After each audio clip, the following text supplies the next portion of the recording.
ওসব দেশে মানে আমেরিকাতে এই জন্ম জন্মান্তর ব্যাপারটা মানতে চায় না।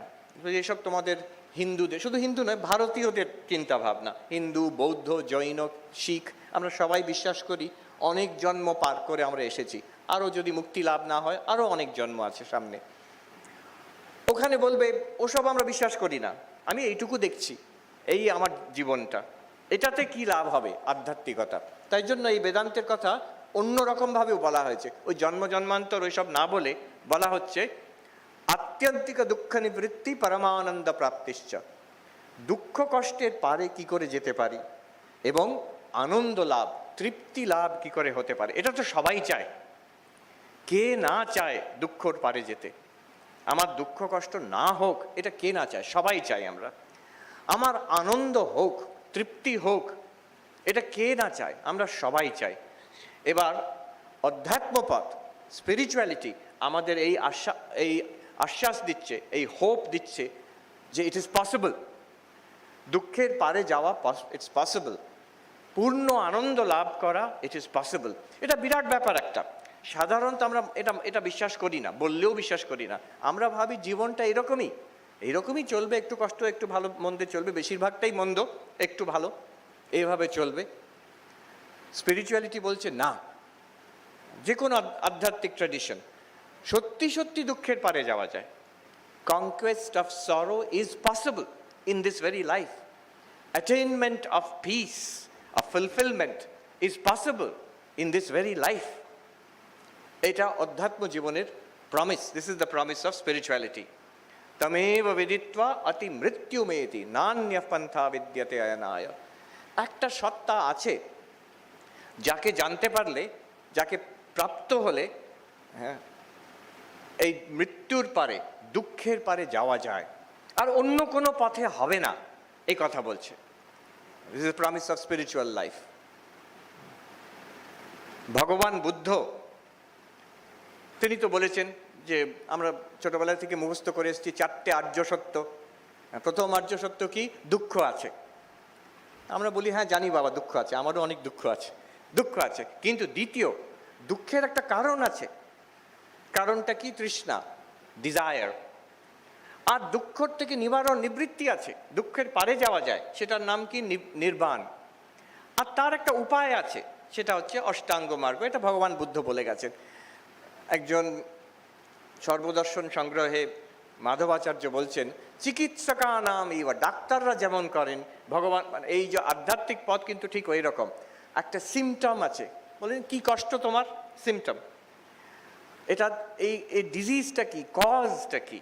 সিমটমের একটা কজ আছে, কারণ আছে। দ্বিতীয়, আচ্ছা এটা কি কিউরেবল না ইনকিউরেবল? কিউরেবল, এই ডিজিজটা কিউরেবল, এটা সেরে যাবে। তৃতীয়, যে একটা কিওর আছে, স্বাস্থ্য লাভ করা যাবে। আর ট্রিটমেন্ট কি? Treatment fourth truth. দেখুন এই 4টে। কষ্টটা কি? দুঃখ। কারণটা কি? রোগটা কি? তৃষ্ণা, ডিজায়ার। আর তার ট্রিটমেন্টটা কি? তার কিওরটা কি? নির্বাণ। আর তার ট্রিটমেন্ট একটা সাধনার পথ আছে। এই হচ্ছে স্পিরিচুয়াল লাইফের, this is the essence of spiritual life. ভগবান বুদ্ধকে একজন ভিক্ষু জিজ্ঞেস করছেন অনেক পরে, এগুলো অরিজিনাল বুদ্ধিস্ট স্ক্রিপচারে আছে।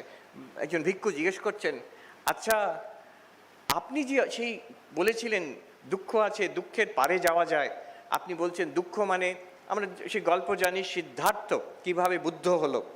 একটা রোগার্ত মানুষকে দেখেছে, একজন বৃদ্ধ মানুষকে দেখেছে, তারপরে একজন মৃতদেহকে দেখেছেন, দেখে বলছেন এই হচ্ছে দুঃখ, যারা ব্যাধি আর মৃত্যু, এ হচ্ছে দুঃখ, এর পারে যাওয়া যায় এবং আমি বোধি লাভ করে দুঃখের পারে গেছি।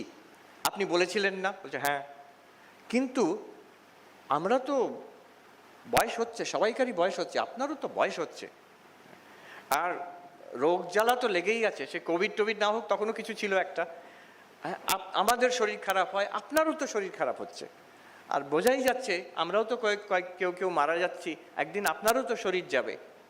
তাহলে আপনার বার্ধক্য আছে, আপনার রোগ আছে, আপনার মৃত্যু আছে, তাহলে কি করে দুঃখের পারে গেলেন?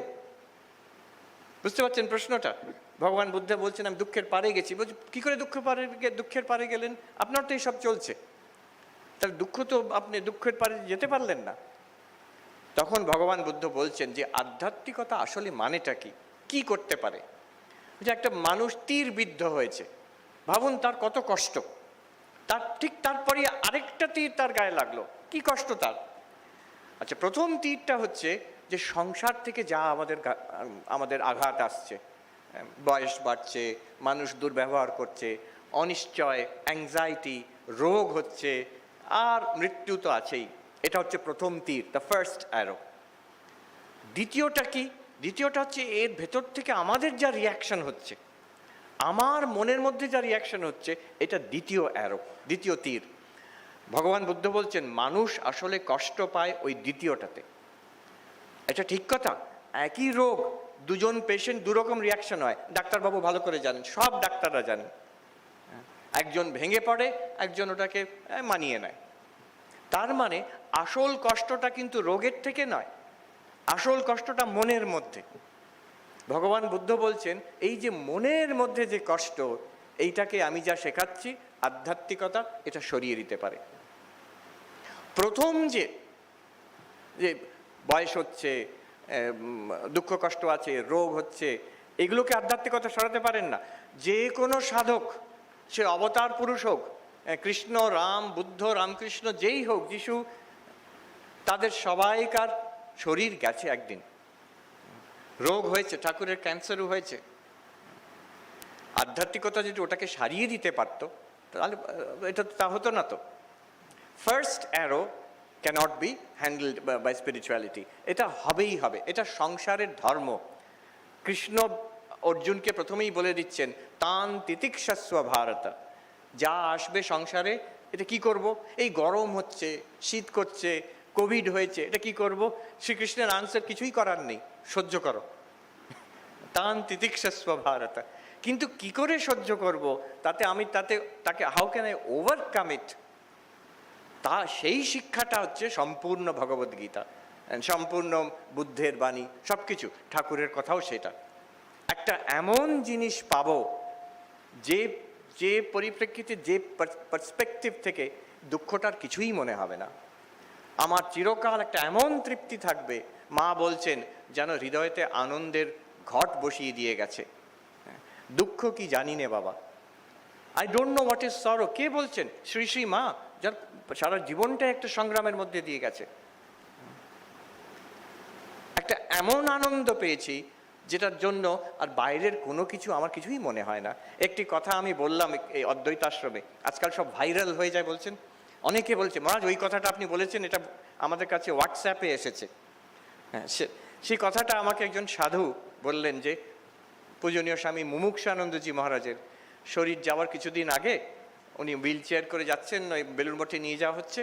এই সাধুটি তিনি প্রণাম করে বললেন, মহারাজ শুনছি আপনার খুব শরীরের কষ্ট হচ্ছে।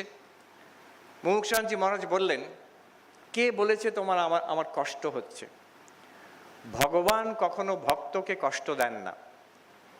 যে মনে করে ভগবান আমাকে কষ্ট দিচ্ছেন সে ভগবত প্রেমী নয়, ভগবত দ্বেষী। ভগবান ভক্তকে কষ্ট দেন না। শরীরের কষ্ট আছে, ইজ নট ডিনাইং ইট, শরীরের কষ্ট আছে, সে তো থাকবেই, তাতে আমার কোনো কষ্ট নেই। আরও বলেছিলেন, আমার ওইটুকু কষ্ট যে শরীরের কষ্টের জন্য ঠাকুরকে ডাকতে পারছি না ভালোভাবে, ওইটুকু আমার একটু কষ্ট হয় মনে। এই শরীরের জন্য আমার কোনো চিন্তা নেই। কি উনি পেয়েছেন যাতে তাঁর আর ঠাকুরের মধ্যে এই যে আনন্দটা, সেটা এতটাই যে শরীরের এত কষ্ট, কিছুদিন পরে মারা যাবেন। আমাকে কালকে বেলুড় মঠে ডাক্তার বলল যে আশ্চর্য ঘটনা, ওনার যখন শরীর গেল, যে ব্রহ্মচারী মহারাজ তাকে দেখাশোনা করছেন তাকে বললেন, তুমি যাও একটু খেয়ে এসো, খেয়ে এসে তুমি দেখবে আমার শ্বাস প্রশ্বাস চলছে কিনা। যদি শ্বাস প্রশ্বাস না চলে ওই ডাক্তারকে ডাকবে, ও এসে আর ডিক্লারেশন অফ ডেথ দিয়ে দেবে। আর আজকে সময় নেই, দাহটা হবে না, কালকে হবে। তো এত শান্তভাবে, সে ছেলেটি বুঝেনি, সে ভাবছে তো বলছে ঠিক তাই, সব প্রত্যেকটা পরপর তাই হয়ে গেল। যাই হোক, এই একটা এমন জিনিস পাওয়া যাবে যেটাকে পেলে আমার দুঃখ কষ্ট কিছুই মনে হবে না। আমিও মুমুক্ষানন্দজি মহারাজের মতন বলতে পারবো এই শরীরের কষ্ট তেমন কিছু নয়। আমি শুনেছি, আমরা তখন ব্রহ্মচারী, মহারাজ পূজনীয় স্বামী ভূতেশানজি মহারাজ প্রতিদিন প্রশ্নোত্তর হতো, সাধুরা আমরা একদম আমরা নতুন ব্রহ্মচারী, ওইটুকু ঘরের মধ্যে জায়গা হতো না, আমরা জানলার বাইরে থেকে উকি মেরে দেখতাম। আর আমাদের সুবিধের জন্য মহারাজ ওই মাইক্রোফোনের ব্যবস্থা করে দিয়েছিলেন, ওখানে ছোট ছোট স্পিকার, সেটাতে আমরা শুনতে পেতাম। একদিন মহারাজকে কেউ জিজ্ঞেস করছেন, বুধেশানজি মহারাজকে, মহারাজ আপনি কেমন আছেন, শুনেছি শরীরে কষ্ট। তখন মহারাজ খুব সুন্দর বর্ণনা দিচ্ছেন, ভাষার ওপরে ওনার যা অসাধারণ দখল ছিল। বলছেন আমার হাঁটুটা কনকন করছে, আমার মাথাটা ডিপ ডিপ করছে, আমার মাথার ভেতর কানটা ভোঁ ভোঁ করছে, চোখটা কড়কড় করছে, এই করে করে প্রত্যেকটা অঙ্গের দিলে সব ডেসক্রিপশন দিয়ে বললেন, তবে আমি কমপ্লেন করছি না, এসব নিয়ে আমি ভালোই আছি। আরেকজন আবার আমি শুনেছি ওনার জ্বর হয়েছে, আমাদের আচার্য মহারাজ ওনাকে জিজ্ঞেস করছেন, মহারাজ আপনার জ্বর হয়েছে, শরীর কেমন? উনি বলছেন এই সেই জ্বর, অত বয়স তখন। বলছেন তোমরা এত শরীর শরীর করো কেন, তোমরা এত শরীর শরীর করো কেন? উনি যেটা পেয়েছিলেন, মুমুক্ষানজি মহারাজ যেটা পেয়েছিলেন, ঠাকুর যেখান থেকে বলছেন এই যে এখানে কষ্ট আছে, হরি মহারাজ জিজ্ঞেস করছেন, তো বলছেন একে কষ্ট আছে, খেতে পারি না। হরি মহারাজ বলছেন আপনি তো দেখছি আপনি মহা আনন্দে আছেন। আর ঠাকুর মেনে নিচ্ছেন, ক্যান্সার, টার্মিনাল ক্যান্সার পেশেন্ট বলছেন ও শালা ধরে নিয়েছে আমাকে। কি সেটা? সেটা আমরাও পেতে পারি, শুধু পেতে পারি নয়, পেতে হবে আমাদের। এইটা জীবনের উদ্দেশ্য। Ultimately this is the purpose of life. যে যেখানে থাকুক, কেউ সন্ন্যাসী, কেউ গৃহী, কেউ ছাত্র, কেউ বৃদ্ধ, আমাদের জীবনের উদ্দেশ্য হচ্ছে সেইটি লাভ করা। আর সেইটি লাভ করার direct method, most powerful method Thakur বলে দিচ্ছেন এখানে, নিজেকে চিনতে পারলে ভগবানকে চিনতে পারে।